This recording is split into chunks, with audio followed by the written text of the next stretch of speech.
क्या करना चाहिए, और आखिरकार उसने अपनी आंखें बंद कर ली। लेकिन जब उसने दोबारा आंखें खोली तो देखा कि वो डरावना जानवर वहां से गायब हो चुका है।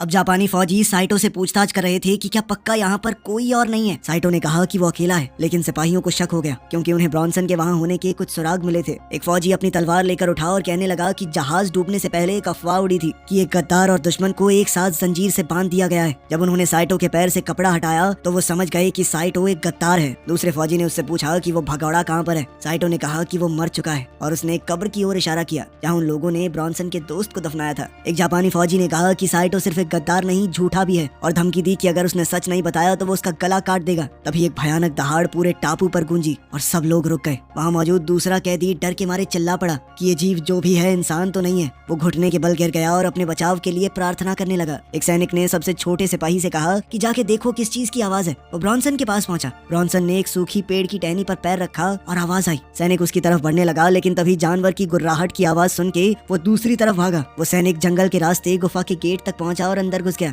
उसे ये नहीं पता था कि ये जीव गेट के पत्थरों के बीच ही छुपा हुआ है। इसी बीच ब्रॉन्सन ने अपने दोस्त को बचाना चाहा। गुफा के अंदर जीव सैनिक के पीछे से निकला। सिपाही ने घूमकर अपनी तलवार से उस पर वार किया, लेकिन उस जीव ने सिपाही का हाथ झट से तोड़ दिया। उसकी चीख पूरे टापू पर गूंजने लगी। दूसरे सिपाही ने सोचा कि ये साइटो की वजह से हुआ है, तो वो उसे मारने गया, लेकिन ब्रॉन्सन ने उस पर वार करके उसे ही मार डाला। जब ब्रॉन्सन उस पर गोली चलाने ही वाला था तभी जीव ने सिपाही का सर उन पर तोड़कर फेंक दिया और एक भयानक चीख मारी। दोनों वहाँ से छुपने के लिए भागे। जीव घायल सिपाही के पास पहुंचा और उसे पूरा खत्म कर दिया। दूसरा कैदी भी भागा, लेकिन जीव उस पर चढ़ गया और उसे भी मार डाला। ब्रॉन्सन और साइटो दूर से ये सब देख रहे थे। उन्होंने तय किया कि उन्हें निकलना चाहिए, लेकिन जीव ने उन्हें भी देख लिया और पीछा करने लगा। दोनों जंगल की तरफ दौड़ने लगे और साइटो मशेटी से रास्ता साफ करता गया। ब्रॉन्सन ने कहा कि मेरे पास एक प्लान है और हम दोनों को रुकना चाहिए, लेकिन साइटो को उसकी भाषा समझ नहीं आई और वो आगे बढ़ता गया। ब्रॉन्सन लड़खड़ा कर पीछे रह गया और वो जीव तुरंत उस तक पहुंच गया। घबराकर ब्रॉन्सन ने गोली चला दी, लेकिन गोली चूक गई। उसकी आखिरी गोली बर्बाद हो गई थी। उस जीव ने ब्रॉन्सन का गला पकड़ लिया और उसे मारने के लिए अपना पंजा उठाया, लेकिन साइटो ने अचानक वापस आकर उस जीव पर हमला कर दिया, जिससे ब्रॉन्सन छूट गया। दोनों इस मौके का फायदा उठाकर वहां से भागे, लेकिन एक ढलान में फिसलकर नीचे गिर गए, जिसमें दोनों को ही काफी चोट लगी और वो घायल हो गए। अगले दिन वो दोनों बहुत ज्यादा घायल थे। जब उनकी आंखें खुली, साइटो ने देखा कि उसके सीने में एक तीखी चीज घुसी हुई थी। तेज दर्द के साथ उसने उठकर मुश्किल से उस तीखी चीज को निकाला। उस वक्त ब्रॉन्सन एक सड़े हुए लकड़ी के टुकड़े पर पड़ा था, जो झरने के किनारे लटका हुआ है। जब उसने हिलने की कोशिश की तो वो लकड़ी झूलने लगी और ब्रॉन्सन संतुलन बनाने के बावजूद फिसल गया। नीचे एक पत्थर से टकराया और पानी में गिर गया। पानी के नीचे उसे पहले हमले की यादें आने लगी और मुश्किल से तैरकर जैसे तैसे वो किनारे पर पहुंचा।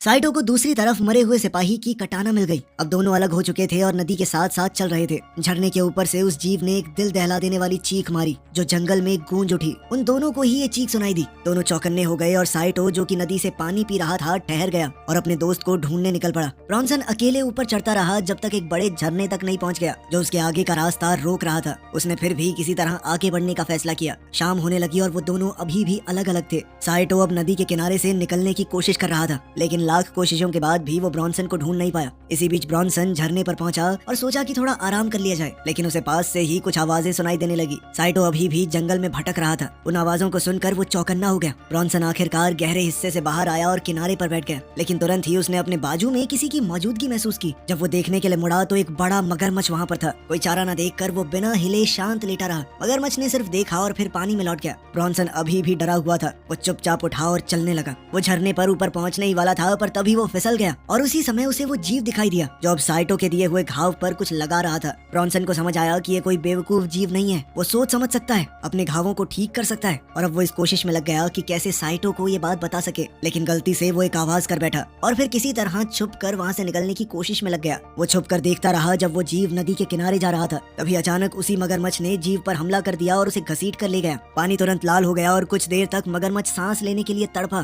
तभी उस जीव ने पानी से उभर कर उसे दो हिस्सों में चीर दिया। ब्रॉन्सन ये देखकर और भी ज्यादा डर गया। उस जीव ने एक और बेहद तीखी चीख मारी, जो दूसरी ओर साइटो तक पहुंच गई। ब्रॉन्सन तुरंत भागा। साइटो अब भी जंगल में उसे ढूंढ रहा था। कुछ देर बाद अचानक से साइटो ने एक अजीब सी चीज देखी। वो पास गया तो देखा कि एक लाश पेड़ से बंधी हुई थी। ये देखकर वो बेहद डर गया और एक गड्ढे में लड़खड़ा कर गिर पड़ा। गड्ढे के अंदर साइटो को एक और वैसे ही जीव का सर मिला। वो कुछ देर तक उस नजारे को देखता रहा और फिर समझ गया कि ये मर चुका है। एक नई उम्मीद के साथ उसने वहाँ से निकलने का फैसला किया और लाश के पास कुछ काम की चीजें ढूंढने लगा। उसे लाश के हाथ में एक बंदूक मिली और जमीन पर गिरे गोली के खोखे को देखकर उसे पता चला कि इस आदमी ने ही उस जीव को मारा होगा। फिर साइटो ने बंदूक भी उठा ली। अब उसके पास एक कटाना और एक पिस्टल थी, तो अब उसने सोचा कि मैं भी उस जीव का शिकार करूंगा। रास्ते वीडियो पसंद आई तो लाइक कर देना, चैनल को सब्सक्राइब कर लेना। मिलते हैं अगली वीडियो में।